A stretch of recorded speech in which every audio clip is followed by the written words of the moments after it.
Tengan muy buenas tardes, profe. Mi nombre es Jeremy Fernando Asunción Palma, de segundo desarrollo de software, número 5. Esta tarde quiero hablarle un poco sobre los derechos de tercera y cuarta generación, pero creí conveniente hablar un poco o hablar sobre la definición de los derechos humanos. Los derechos humanos son los derechos inherentes hacia todos los seres humanos. En este caso, la palabra inherente significa que son esenciales y que también son permanentes. Sin distinción alguna, ya sea de nacionalidad, de lengua, de color, de origen étnico, de origen de nacionalidad, de lengua, de religión, entre otras cosas. Bien, profe, como ya le había comentado, vamos a hablar acerca de un poco de los derechos de tercera y cuarta generación. Ya anteriormente le había mencionado un poco acerca de qué son los derechos humanos y ahora vamos a proceder a hablar un poco del contexto histórico. Primero vamos a comenzar con un suceso o con un acontecimiento que fue la Segunda Guerra Mundial. De esto nace el concepto y la declaración de los derechos humanos como un ideal común para todos los pueblos y naciones. Luego de eso vamos a hablar de otros ciertos hechos históricos que también han marcado esta historia. Y el primero sería la conquista de Babilonia en el año 539 a.C., cuando Ciro el Grande conquista Babilonia, pero hace algo que otros conquistadores no habían hecho: dejó en libertad a los esclavos y también les dio la libertad de expresión religiosa. ¿Qué quiere decir esto? Que los esclavos, las demás personas, podían expresar su religión y no iban a tener ningún problema. Bien sabemos que eso quedó grabado en algo que conocemos como el cilindro de Ciro. Luego, 1000 años después, para ser exacto, en 1215, el rey de Inglaterra firma el primer documento que reconoce los derechos de las personas. Luego vamos a pasarnos a otro acontecimiento que quizás fue en nuestro continente, que fue la independencia de Estados Unidos, o la independencia de América, como aquí lo menciona, en 1576. En la Declaración de la Independencia de los Estados Unidos, que incluye el concepto de los derechos naturales y recoge que todos los seres humanos son iguales y tienen derechos inalienables, como el derecho a la vida y a la libertad, que como bien sabemos, estos derechos en ese entonces Estados Unidos tenía muchos prisioneros, o digámoslo así, esclavos, de los cuales ayudaron a hacer muchas obras en todo ese país. Luego el siguiente hecho sería en 1789 con la Revolución Francesa, que esta lo que vino a hacer fue a ampliar los derechos ya establecidos en la Declaración de la Independencia de América. Y esto hace hincapié a decir que esos derechos son derechos naturales. Luego nos vamos a pasar con este personaje que es bastante conocido por transmitir la paz, que sería Mahatma Gandhi, en 1915, que él difundió que todas las personas del mundo tienen derechos, no solo las personas de Europa, de países de primermundistas, sino que todas las personas del mundo. Esto lo hizo a través de protestas pacíficas, no promovía la violencia. Luego en 1945 aparece la Carta Funcional de las Naciones Unidas y acuñación del término. Esto quiere decir de que fue la primera vez que aparecía el término de derechos humanos en la Carta Funcional, que apareció 7 veces a lo largo de todo el texto. Luego en 1948 vino el hecho de la Declaración Universal de los Derechos Humanos. El 10 de diciembre de 1948 fue proclamado en la Asamblea de la ONU en París este hito de la historia de los derechos humanos. Es la primera vez en la historia que se establecen los derechos humanos fundamentales que deben protegerse en todo el mundo. No solo iba a ser en un par de países, sino que aquí claramente lo decía que tenía que ser protegido en todo el mundo. Bien, ya ahora nos vamos al siglo XXI.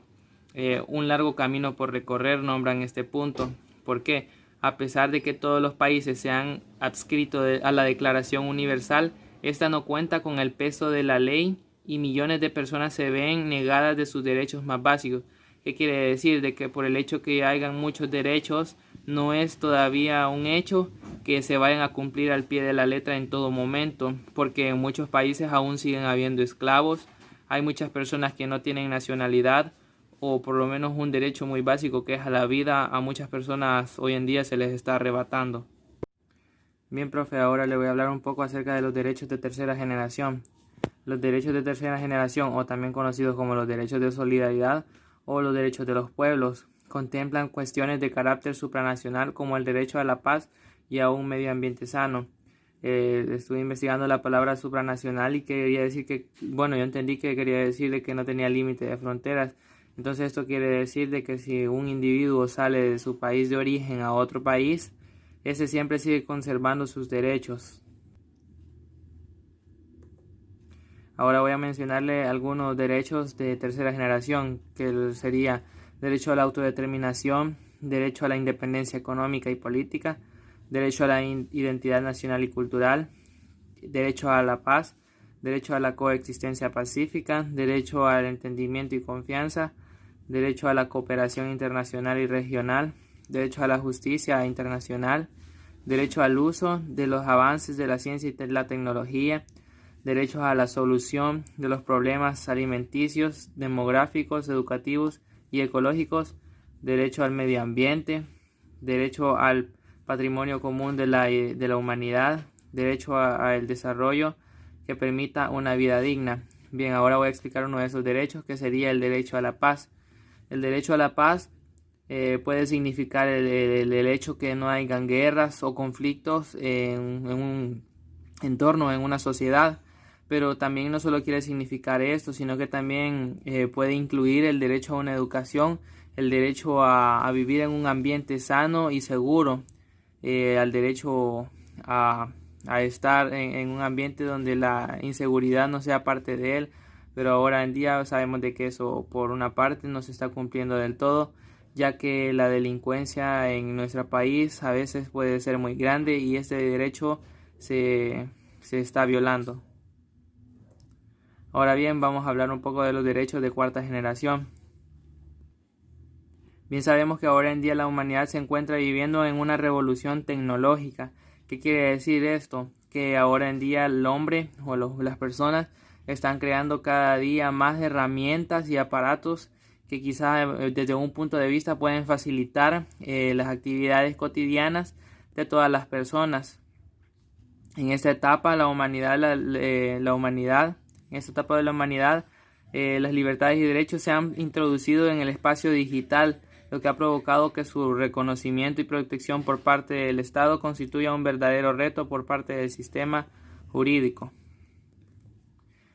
Bien, ahora voy a mencionar algunos derechos de cuarta generación. En este caso sería el derecho al acceso a la información, el derecho a acceder al espacio que supone la nueva sociedad de la información en condiciones de igualdad y de no discriminación, el derecho al espectro radioeléctrico y de la infraestructura para los servicios en línea, ya sean satelitales o por vía, el derecho a formarse en las nuevas tecnologías, el derecho a la autodeterminación informativa y el derecho a la habeas data y a la seguridad digital. Bien, y ahora de estos derechos de cuarta generación voy a explicar un poco el derecho del acceso a la información.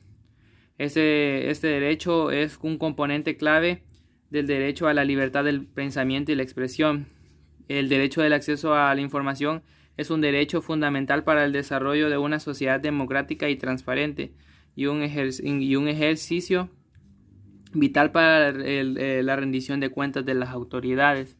Quiere decir esto, que el derecho al acceso a la información hace que una sociedad, en este caso, sea transparente, o sea, democrática, que tenga derecho o que tenga ese acceso a ver qué es lo que se está haciendo en nuestro país.